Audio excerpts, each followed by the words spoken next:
Hi, I'm Valerie King reporting for Bass City Beat, and I'm here at the Broadcasting Career Builders Conference along with Jack, Jenny, and Michelle to get advice from industry experts on pursuing a career in broadcast.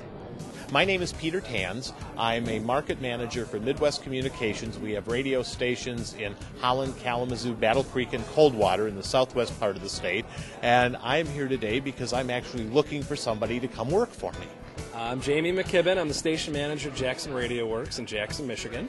And we just did a conference a couple of minutes ago and talked about creative ways to sell radio advertising. I'm Creative Services Director at WILX in Lansing, and as part of our mission, we do a lot of community outreach, which includes the Michigan Association of Broadcasters, and that's why we're here. We're out doing some outreach, talking to students, giving them some ideas about where they should go, what's next, that kind of a thing. I'm Matt Dunn. I'm an account executive for WXYZ Channel 7, and I got a call from the folks at the BCBC, see if I could share some information for folks that are looking to get into broadcasting, as a career. Not necessarily on camera, but behind the scenes and different things that we do, like sales, whether it be programming, whether it be promotion.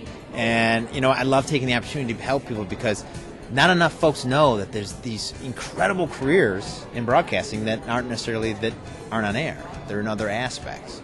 I do the morning show. I start out my day. I get up about 4:30 in the morning, and I go into the radio station, bright-eyed and bushy-tailed, and do the morning show and get off the air and take a quick break. And usually from there, it's on the day-to-day activities of the radio station and managing people and coming up with creative ideas to market the radio station and to come up with great ideas for people in the community and businesses to increase their sales and their numbers.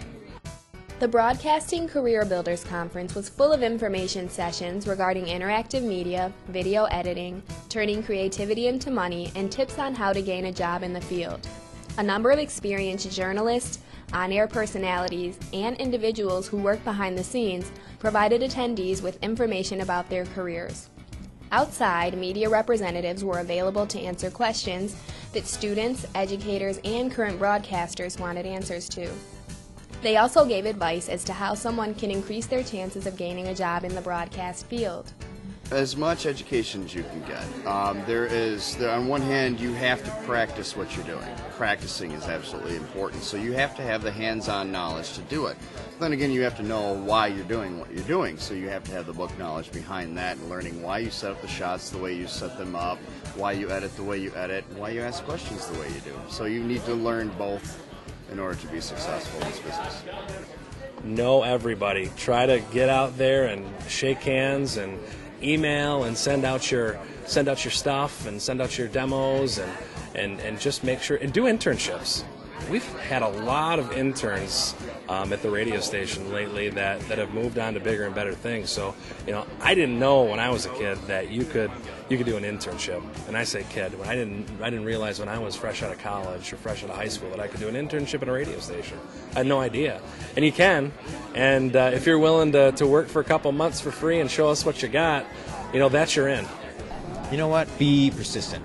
Be absolutely persistent, okay? Because we're so fast-moving of a career environment that, everyone that you're going to want to talk to try to get in the door is going to be busy all the time. So you have to keep after them and keep after them and keep after them. And it shows initiative that, this is a person that has a lot of energy, and I want him on my team. So my advice would be, number one, be passionate, be persistent, and make sure that not only are you a creative person, but that you can execute your ideas once you place them, because execution to an advertiser, to an employer, is paramount. If we learned anything today, it's that practice and persistence are the two keys to having a successful career in broadcasting. We'd like to thank the Michigan Association of Broadcasters for having us today. For Bass City Beat, I'm Valerie King.